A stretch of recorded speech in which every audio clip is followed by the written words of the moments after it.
Queridos irmãos, queridas irmãs, que Deus nos abençoe e nos mantenha sobre sua paz. Quero agradecer o convite da casa em podermos confraternizarmos mais esses 50 anos de trajetória desse ponto de luz.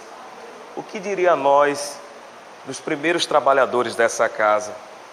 Eloy, Benjamin, figuras que inicialmente deram o pontapé fundamental para que esse local fosse justamente, futuramente, a nossa sede, que levasse a boa nova a todos aqueles que necessitavam dessa luz que é o Espiritismo em nossas vidas. Vejo aqui corações amigos da cidade de Berimbau, Juscelia, todos os companheiros que estão aqui, os amigos que vieram conosco compartilhar de Castro Alves. Mas é importante nesse momento em que nos ofertar o tema A Casa Espírita, nós aprofundarmos mais o nosso pensamento em volta dessa estrutura que aparentemente ela nos apresenta essa estrutura física, mas que dentro do composto magnético e espiritual, uma legião de trabalhadores se mobilizam nesse local, coordenado pelo benfeitor Josué, ele que continua com as falanges amigas, trabalhando por essa estrutura e acolhendo todos aqueles desencarnados que advêm para essa casa. Daí a importância que tem em todo o centro espírita, em toda a casa espírita, a palestra pública, aonde esses espíritos benfeitores no campo espiritual recebem esses irmãos, assim como nós nos preparamos para vir ouvir todo o conjunto de exposição que é feito diante de uma exposição doutrinária. Quando eu cheguei, eu automaticamente olhei para a vibração da casa e percebi a movimentação pela vidência que tenho dos benfeitores, preparando o conjunto, harmonizando e trazendo as entidades que estão aí fora, justamente para ouvir essa boa nova de Jesus. Mateus, ele diz uma referência muito importante quando ele afirma: tudo aquilo que está ligado na terra, está ligado nos céus. E tudo aquilo que é desligado na terra, é desligado nos céus. Então, é providencial essa chuva está acontecendo aqui? Sim. Diante da zona de energias negativas que estavam sendo bombardeada a atmosfera dessa região, desse local. E aí os benfeitores, com tanta amorosidade, dirigem essa chuva que limpa a psicosfera. E esses irmãos, eles são trazidos, como estão todos aqui conosco, nesse momento partilhando dessa doutrinária. É esse momento importante para aqueles que adentram a casa espírita e que recebem o bálsamo que é a doutrina espírita. No mundo extrafísico, os benfeitores, eles começam a articular esse trabalho de auxílio, de ajuda. Muitas das vezes nós viemos para o centro, sentindo dores, aquele mal-estar, aquele conflito indesejável de estar no centro. Mas quando nós adentramos a psicosfera da casa, nós sentimos uma harmonia tão profunda que aquelas alterações fisiológicas que a gente sentia, ela passa a ser sanada. Muitas das vezes a gente escuta irmãos dizer: olhem, você vá para o centro mesmo se estiver sentindo uma dor de cabeça, mas vá para o centro, porque realmente dentro do centro nós temos a estrutura física e também um composto espiritual que vai nos proporcionar a reparação, a cura, o alcance de níveis conscientes para que nós consigamos estar em harmonia. E chegando à casa espírita, nós vamos começando a nos embriagar dessa energia salutar que vibra no ambiente. Aí nós vemos uma palestra. Nós assistimos à primeira palestra. Nós gostamos. Voltamos à segunda palestra. E aí aos poucos nós vamos sentindo o desejo de participar dos estudos. Veja que a casa espírita ela precisa manter o estudo sistematizado da doutrina espírita. Porque nós espíritas precisamos fazer aquilo que o Espírito de verdade nos cobra. Espíritas, amai-vos, eis o primeiro mandamento. E o segundo é, instrua-vos. É a instrução que vai me permitir libertar-me da ignorância. É essa ignorância que nos aprisiona no corpo fisiológico, na matéria, porque ela vai sendo ofuscada. E com essa condição, o indivíduo ele não consegue perceber a intuição, como diz os Espíritos, onde está escrita a lei de Deus? Na nossa consciência. É na nossa consciência que está escrito todas as manifestações divinas e que através do estudo nós começamos a nos preencher por completo. Aí as meninas lá no centro me dizem, olha, o marido vai brigar, viu? Eu estou indo demais para o centro. Aí eu partilhando uma palestra lá em Berimbau, a companheira gritou, olha, meu marido disse que é para botar logo uma cama no centro. Porque a iniciativa é tão verdadeira, porque quanto mais a gente busca aprender, nós temos o desejo de aprofundar, mas uma vontade imensa nos impulsiona a querer compreender a manifestação de Deus em nós. Então o estudo é essa ferramenta promissora que vai nos permitindo compreender como funciona a nossa ligação com o mundo espiritual. Como é que os espíritos eles se manifestam para nós? Muitas das vezes as pessoas têm intuições, percepções, mas como é que funciona esse mecanismo? Como é que Deus age em nós dessa forma?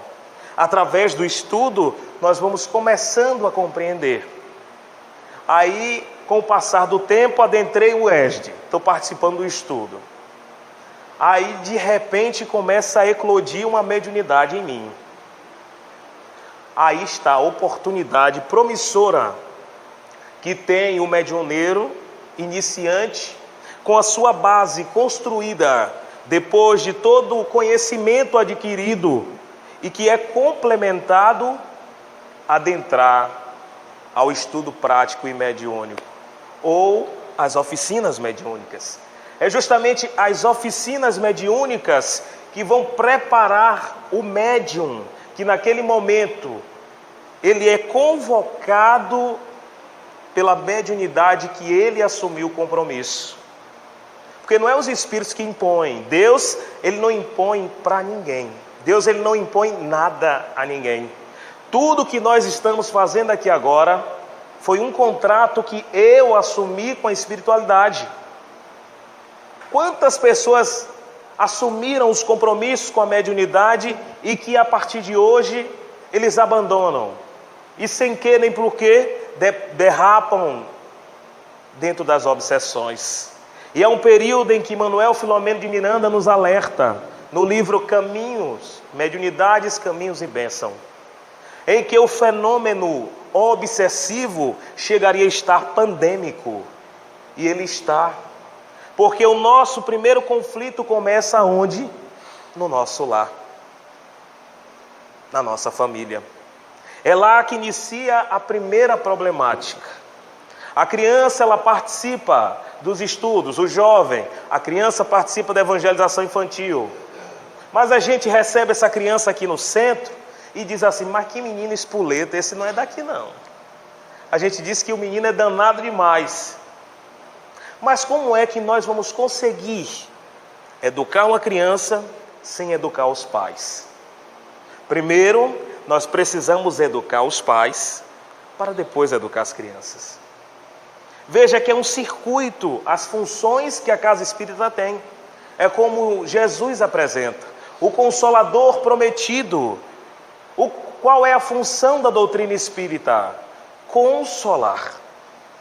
Consolar quem? Consolar a nós, que estamos ainda na matéria, e consolar aqueles que estão no campo espiritual, aguardando a oportunidade de vir participar de uma reunião mediúnica. Hoje nós estamos fazendo reunião mediúnica para uns e se esquecendo que logo mais pode ser eu que esteja precisando da reunião mediúnica. Está aí a importância da casa espírita, diante das manifestações em que ela apresenta seus atributos, para que nós consigamos compreender qual é o papel. Na nossa casa tem tratamento desobsessivo, a gente vê o tanto de espírito sofredor, a gente bateu o recorde de obsessão por conta de alcoolismo.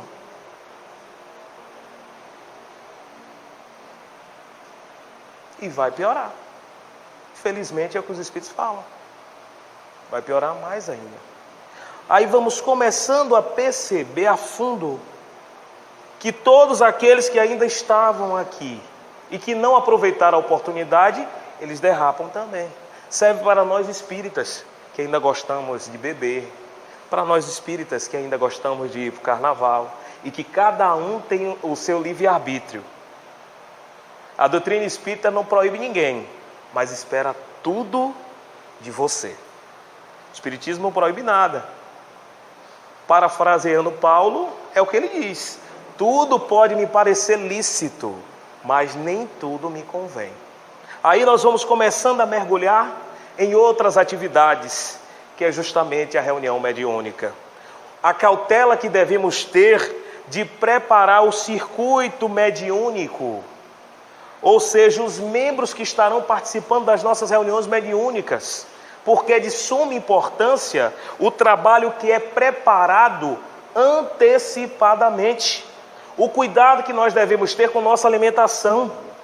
As pessoas dizem: a reunião mediúnica ela só começa na quarta-feira. Não, a reunião mediúnica começou na terça-feira, quando os espíritos trazem no desdobramento e preparam o médium. É por isso que antecedendo a mediúnica, que é quarta, o indivíduo que está ali envolvido pela entidade comunicante, ele se passa muitas das vezes mal. Aí você vê o indivíduo alterar o estado de consciência. A pessoa começa a sentir, se é da desobsessão, uma irritabilidade profunda. A pessoa diz oi, ela ouve ai. E aí fica aquela briga dentro de casa, diante do trabalho que é a reunião mediúnica. Então, o cuidado que nós devemos ter de não levar para esse culto íntimo, em que muitas das vezes é levado pessoas sem conhecimento profundo do que representa a mediúnica. A mediúnica é o último ponto em que nós devemos acionar, é o momento sagrado. Muitas das vezes você coloca uma pessoa que não tem conhecimento na reunião mediúnica, e quando ela para ver, imagine você ou eu, por exemplo, sou um médium psicofônico, estou naquele momento comunicando diante de uma personalidade que foi feminina. Aí a minha voz vai mudar. E a voz mudou, se tornou uma voz fina. Quem é que não tem experiência mediúnica vai dizer: vixe, que bocado de gente doida reunida ali. Ou se vê, olha o constrangimento, ou se vê uma mulher com alteração vocal, por inspiração de uma entidade inferior que teve a personalidade masculina. Então, olha a delicadeza, a sutileza que é o trabalho mediúnico e responsabilidade. Está aí, eu disse 3 coisas fundamentais. A doutrinária, que é justamente essa doutrinária de recepção, o estudo sistematizado, até chegar na mediúnica ainda tem a oficina mediúnica. Está aí a importância de estar preparado para poder estar participando de algo que seja íntimo, de uma responsabilidade muito grande. Sem contar de todas as funções que o Centro Espírita oferece, que é de suma importância para nós trabalhadores.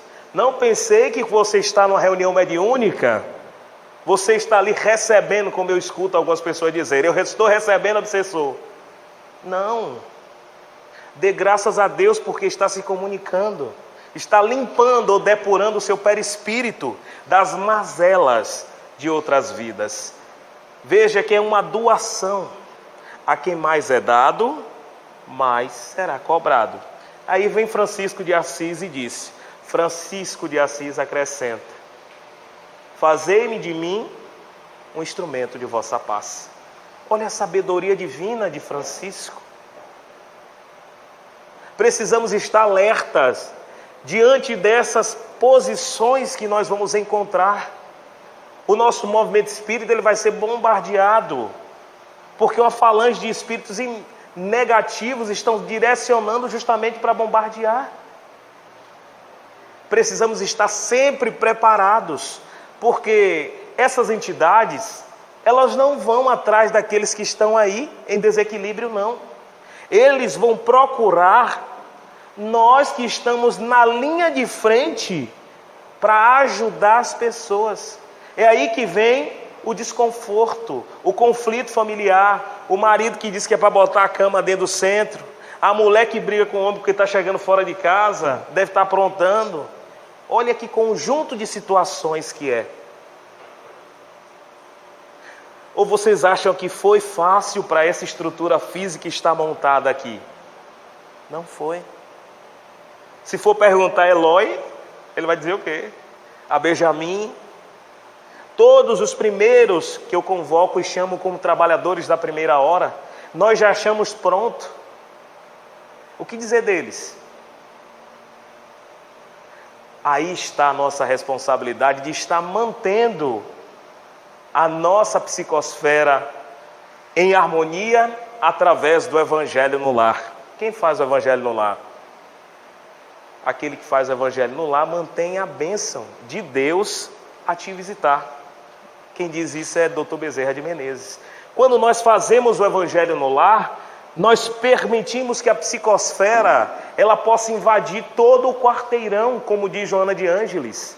Nós médios precisamos estar ativos, fortalecidos no campo da espiritualidade para resistir às tentações inferiores, que não vai se manifestar como as pessoas imaginam. É justamente manifestada através dos conflitos familiares. É aí que vai ser instalado as interferências espirituais. Quando nós harmonizamos o nosso lar, fazemos o Evangelho, a nossa casa começa a estar blindada magneticamente. Assim como eu estou falando, eu estou ecoando o magnetismo. Esse magnetismo está se impregnando nas paredes, no ar, no espaço. Da mesma forma ocorre com o Evangelho no lar. E quando nós não fazemos eles, nós ficamos vulneráveis. Aqueles que não fazem, por favor, peçam auxílio dos trabalhadores dessa casa, implantem o Evangelho no lar. Eu lembro que na minha mais juventude, na minha jovialidade, não é que eu tenha uma idade muito avançada, não. Eu estou querendo estar com meus 15 anos, né? Mas dobrou, estou com 30, não tem problema não. Eu lembro quando eu iniciei no Espiritismo, eu fui convidado para participar de um Evangelho no lar. E chegando lá no Evangelho, que era próximo à nossa casa, as amigas já estavam reunidas, já tinha colocado a água na mesa. E naquela época era autorizado, manifestação mediúnica. E como todo jovem, toda criança curiosa, eu fui participar, fui convidado, sentei, a cadeira, a mesa, tudo pronto, tudo já organizado. Olhei para um lado e eu falei, não tem ninguém aqui não, né? Eu falei, então vamos. Sentei na cadeira, a nossa irmã estava do lado sentada, a outra também, e começou a prece. Começou as manifestações através da prece, aquela prece fervorosa. Aí daqui a pouco a menina fez assim, a moça que estava do lado da médium. Ela se concentrou e disse, imagine para quem tem medo até da sombra. Eu falei, está acontecendo alguma coisa errada aí. Aí eu olhei para ela e disse, será que ela está doente? Aí eu falei, eu vou ficar na minha quieto. Aí daqui a pouco ela novamente fez, Aí eu fui lá e chamei ela, minha irmã, o que é que está acontecendo com a senhora? Não, é porque para o mentor chegar tem que ser assim. Eu falei, esse está chegando, esse está demorando demais para chegar. Mas eu fiquei imaginando, eu falei, como é que isso vai acontecer diante dessas coisas? Imagine para um médium jovem, iniciante, sem conhecimento nenhum do espiritismo. Naquele momento me deu vontade de sumir. O medo já tinha tomado conta, porque eu não tinha conhecimento de mediunidade. Mas mesmo assim eu continuei na doutrina espírita. Foi a partir daí, conhecendo outros estudos, e comecei a ajustar o meu campo psíquico. A minha mediunidade, o efeito mediúnico que aparentemente apresenta, é justamente por facilidade do estudo. A mediunidade em nós, por exemplo, ela se erradica quando nós adentramos ao estudo sistematizado. Muitas das vezes as pessoas acham que a mediunidade ela vai se eclodir justamente na manifestação mediúnica. E em muitos casos não. É no estudo sistematizado da doutrina. Porque é ali que os benfeitores começam a testar as nossas habilidades. Você está sentado aqui numa roda de estudos. Os benfeitores fazem com que uma manifestação de efeitos físicos possa ocorrer. E naquele momento você percebe. Você chega, adentra, participa e vê o que é que está aparentemente apresentando. Mas se você for diretamente para uma mediúnica, você não tem conhecimento nenhum do que está acontecendo. Ou não sabe. Como eu já participei de mediunidade, de trabalhos mediúnicos, a convite de outros centros, que eu via pessoas que não tinham nada a ver. Que no final da reunião mediúnica eu perguntei: o que foi que você entendeu ali? Nada. Porque ela não tinha conhecimento, não tinha se preparado, não tinha estudo. Não sabia como se manifestava. Ela só me disse que viu um bocado de gente com o olho fechado. Aí está a responsabilidade nossa perante a casa espírita. Além desses trabalhos que é de suma importância, tem os trabalhos de fluidoterapia, a terapêutica dos passes. Está aí a responsabilidade dos médiuns de se preparar sempre. Muitas das vezes os médiuns se preparam só na terça-feira, que é o dia da palestra com os passes. E não é. O passista ele precisa estar preparado 24 horas. E uma dica: o passista ele não pode fazer uso nem de cigarro e nem de bebida alcoólica. Está lá no livro que Jacó apresenta, e tem outros livros de Deleuze, Barão do Poté, falando do intoxicamento que é causado por essas energias. Precisamos nos preparar. Aqueles que ainda utilizam, que vá começando a ressignificar diante disso. Porque a responsabilidade é muito grande do médium passista, que recebe naquele momento as pessoas que precisam daquela energia.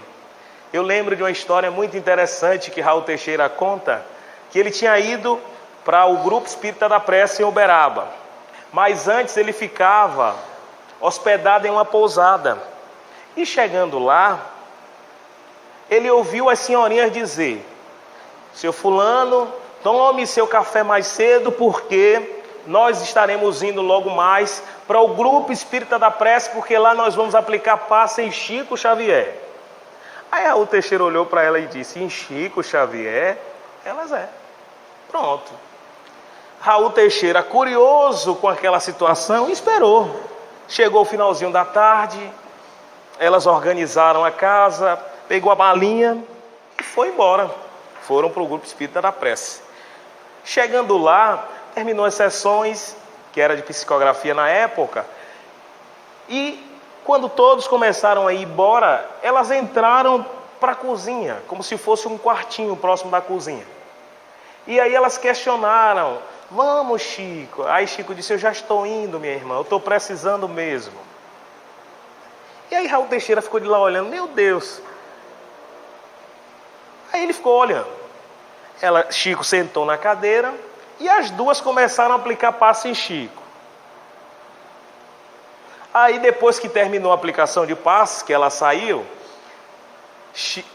Chico iria se aproximando de Raul. E Raul Teixeira questionou a Chico: ô Chico, por que aquelas mulheres lhe aplicaram o passe? Aí Chico respondeu: ô meu filho, quando a pessoa não se aceita doente, ela se aceita médico. Então, de alguma forma, a cura vai se estabelecer. Elas estão achando que estão me dando, é eu que estou aplicando energia nela. Então ela está aqui aplicando o passe, mas automaticamente era Chico Xavier que estava pacificando.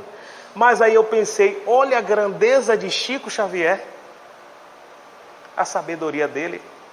Permitiu que elas aplicassem o passe, mas automaticamente era ele que estava pacificando ela.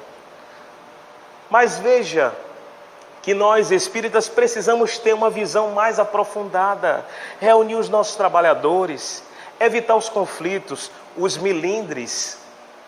É justamente mostrar que todos são fundamentais para o trabalho de Cristo, para o trabalho de Jesus. Não existe bom médium. O bom médium é aquele que supera as interferências dos espíritos inferiores. E todos que estamos aqui, nós estamos vivendo reencarnações. Então somos espíritos errantes. Nós estamos na qualidade de espíritos errantes. Nós não somos melhores do que ninguém. Precisamos construir em nós essa convicção de responsabilidade, de crescimento espiritual. É isso que a doutrina espírita nos cobra de nós, nos mostrando que a nossa evolução só depende de cada um de nós. E mais uma vez, nós somos os corresponsáveis de acolher aquele que tem fome. Aí entra o trabalho social, a cesta básica, a sopa, as roupas, as doações, que é feito pelo centro espírita. Ah, Darlan, mas muitas vezes aquela pessoa que está ali no centro não precisa, ela trabalha. Será que não precisa? Será que quanta gente na sociedade aparentemente está passando por dificuldades e nós achamos que está bem? Uma outra história de Chico, Chico que tem caso, estava se distribuindo várias cestas básicas no grupo da prece. E tinha uma senhora que morava ao lado do mercadinho. E aparentemente ela tinha uma condição, segundo as pessoas que questionaram o Chico. E naquele momento ela vem para a fila e recebe o flarnel, a cesta básica. E os trabalhadores do grupo da prece disseram: Chico, como é que pode? Essa mulher mora ali ao lado do mercadinho, não tem condição. Aí Chico olhou e disse: quanta humildade nessa mulher. Aí todos pararam e questionaram. Ficaram pensando no que Chico estava falando. E Chico complementa: quanta humildade desta mulher está enfrentando uma fila dessa por conta de uma cesta básica. Olha a sabedoria dele. Ele foi contra os outros, porque o papel do espiritismo não é julgar, não é condenar, é reparar. Hoje a gente vive um período em que as pessoas condenam. O erro não é para ser condenado, é para ser corrigido. Mas as pessoas não corrigem, as pessoas condenam. Está vendo fulano andando com ciclano ali, não vale nada. Ou ainda diz assim: o bandido bom é bandido morto. Quando não manda o rapaz para o inferno, vai para a profunda do inferno. Veja o estado de consciência em desequilíbrio que a gente vive. E é essa onda negativa que vai fazendo com que nós nos envolvamos nessa teia inferior, que aparentemente vai se apresentando em desdobrar-se as obsessões. Elas começam dessa forma. E nós que temos o conhecimento espírita, muitas das vezes não damos a mínima atenção à terapêutica da desobsessão. Toda casa precisa ter uma orientação. Façam a desobsessão dos médiuns. Em nossa casa nós fazemos. A última semana do mês, uma desobsessão para os trabalhadores. Porque é quem mais precisa. Imagine o período todo você está ali fazendo tratamento desobsessivo para os outros e não faz para si. Eu preciso estar bem comigo mesmo. É essa dinâmica que nós precisamos ter dentro da casa espírita. E se aprofundarmos em todo esse contexto que é nos apresentado. Estou olhando para o relógio, coordene aí. A partir daí, vamos percebendo a profundidade que a doutrina espírita tem para nossas vidas. Quando nós pararmos para pensar e refletir, imaginar o trabalho que ele prestou, Josué de Arapiraca, e outros espíritos na preparação, e a nossa responsabilidade como os trabalhadores da última hora. A nós será mais cobrado do que aquele que está aí fora, que não tem um conhecimento aprofundado que nós temos. Nós temos um conhecimento vasto. Hoje não cabe para o espírita dizer que não sabe de nada, que não compreende, que não viu. Não. O conhecimento, ele é profundo, ele é infinito. E todos nós precisamos ser fortes para superar todas as dificuldades. Olha que dificuldade vocês passaram. As meninas que vieram de outra cidade, enfrentou a chuva para estar aqui. Então o Espiritismo quer que nós trabalhemos em conjunto, justamente para preparar a obra que não é de homem nenhum, é de Jesus. A pergunta 625 do Livro dos Espíritos: qual modelo exemplar Deus enviou ao homem para servir de guia e modelo? Os Espíritos respondem: vede Jesus. É Ele que é o modelo, que é o guia, que está dirigindo esse barco, que todos nós estamos envolvidos e que precisamos estar firmes, convictos da nossa responsabilidade, do nosso compromisso com a mediunidade, do nosso compromisso com a casa espírita. Quando nós estamos aqui, nós assumimos lá. Imagine os missionários, como está escrito no Missionário da Luz, de Chico e André. Quantos espíritos falharam em suas missões? Quantos retornaram para o estado de erraticidade por conta disso? De ter oportunidade e abandonar. Permitir que os desejos da matéria ofusquem os sentidos espirituais. É esse compromisso que nós temos. É essa missão que nós espíritas precisamos ter perante a mediunidade. Aí entra a porta aberta para a preparação daqueles que sucederão.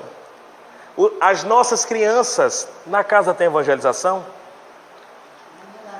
precisamos estruturar a evangelização, porque o futuro do fraternidade ou dos fraternidades é a evangelização. Imaginemos nós, tudo velhinho, mas eu venho, arrumo uma carona, Juscelia, vai me buscar, ó Leandro, pode vir que eu venho devagarzinho. Divaldo já adaptou na cadeira de roda, Jerônimo Mendonça adaptou uma cama e foi fazer palestra. Veja a dificuldade de Jerônimo, com 15 anos, lhe acometeu uma doença degenerativa. Ele perdeu o movimento das pernas. E o trabalho que Jerônimo deixou no Triângulo Mineiro foi imensurável. Construiu várias creches, vários centros espíritas. Um grande trabalhador da mediunidade. E que mesmo com a debilitação física, ele não parou.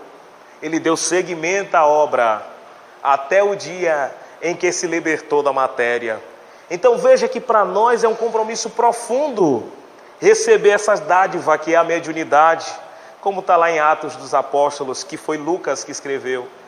Quando chegardes o fim dos tempos, derramarei de toda a carne o Espírito Santo, e vossos jovens profetizarão, e vossos idosos terão visões e sonhos. É Lucas nos falando da mediunidade, que nesse período agora, todos nós estaremos vivenciando esse período importante. Então esse índice de desequilíbrio ocorre muitas das vezes por conta da mediunidade que eu tenho e que desconheço. É essa mediunidade que faz com que eu, pela minha sintonia inferior, me sintonize com espíritos afins, e que na maioria das vezes são espíritos obsessores, trevosos, que nos envolve na teia da obsessão. Está aí a importância de todas as atividades, sem contar da jornada espírita, um período que é muito importante, aqui a 14ª, se não me engano, vai iniciar. A 14ª Semana Espírita, onde vários expositores trazem conhecimentos afincos para que nós consigamos nos libertar, fazendo aquilo que Jesus nos convida: conhecereis a verdade, e a verdade vos libertará. Libertar de quê? De quem?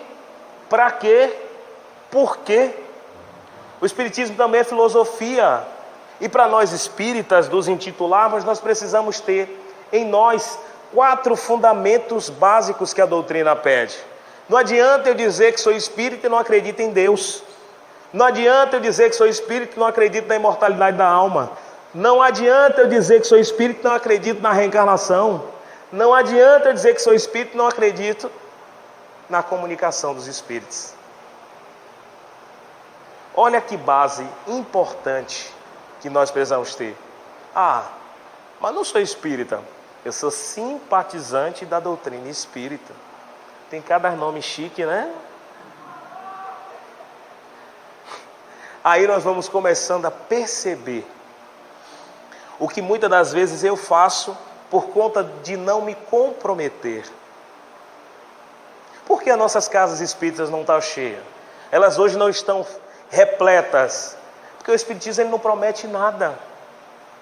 Tem uma tal de teoria da prosperidade que o povo dá casa, dá carro, dá tudo. O Espiritismo não dá nada.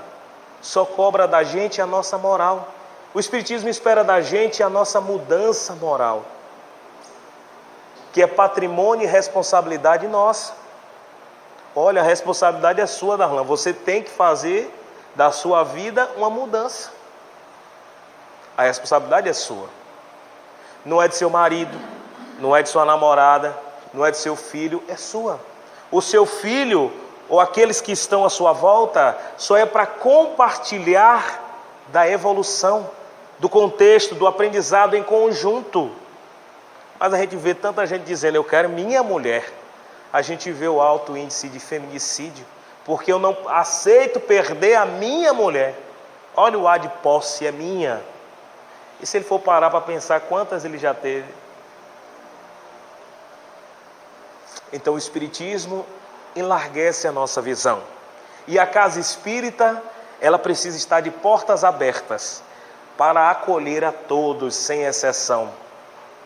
Desde os mais infelizes e necessitados, segundo a matéria, como aqueles que estão em condição e em patamar diferenciado. Precisamos ter um olhar mais voltados a todos que nos buscam. Se formos contar inúmeras vezes, eu e minha companheira Carmen, quantas vezes o povo bate na porta e nós já fomos atender 3, 4, 5 horas da manhã. Jorge está aqui, rapaz.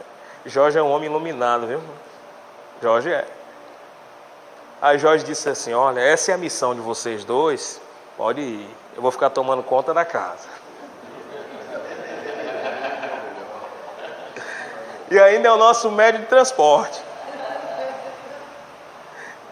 Então é esse trabalho que nós precisamos ter com a mediunidade, é essa determinação, esse foco, essa responsabilidade que será cobrada por nós próprios. Não é o outro, não é o companheiro da casa espírita, é a minha consciência. É o meu trabalho com Jesus que vai fazer com que eu me fortaleça cada vez mais, que eu esteja mais apto à obra do Senhor. Lembrar de tudo isso que é nos dado, como forma de trabalho, de responsabilidade, de afinco. Vamos pegar no arado com firmeza, como diz o próprio Evangelho. Aquele que pega no arado e que olha para trás, esse não é merecedor do reino dos céus. Por que ele não é merecedor? porque eu comecei a pegar na enxada, no arado para limpar. Aí uma pessoa me disse: Darlão, bora ali. Eu larguei a enxada e abandonei tudo. É o que acontece no Espiritismo. Muitas vezes a gente vê aquela pessoa começando com garra, com tudo, daqui a pouco enfraquece.